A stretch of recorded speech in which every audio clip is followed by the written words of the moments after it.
Today I'm going to show you how to assemble the frame for the doghouse, or the Pooch Palace as we're calling it. Here's how it goes. The first step is to identify all of the measurements on your instructions.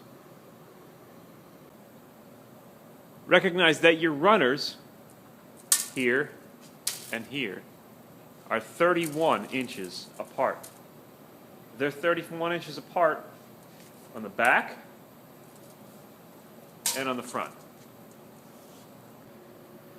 Notice that your deck boards are evenly spaced with a ½ inch gap in between. We do have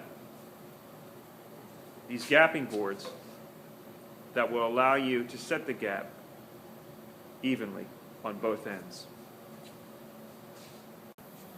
Also recognize that there is a 2½ inch overhang. Also recognize that there is an overhang from the edge of your runner to the edge of your deck board. There is 2¼ inches. There's a 2¼ inch overhang from the edge of your runner to the edge of your deck board.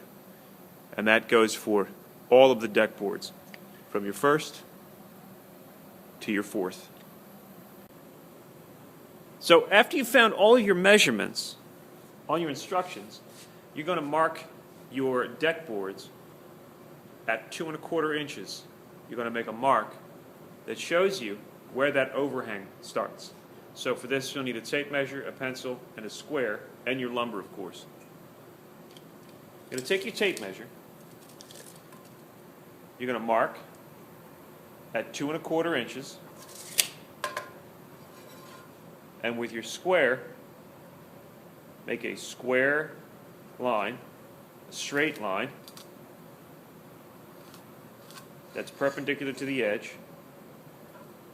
Make that straight line perpendicular to the edge of the wood at 2¼ inches.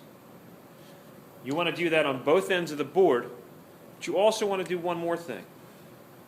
You want to put a mark on each edge at 2¼ as well. There's 2¼ inches on this side,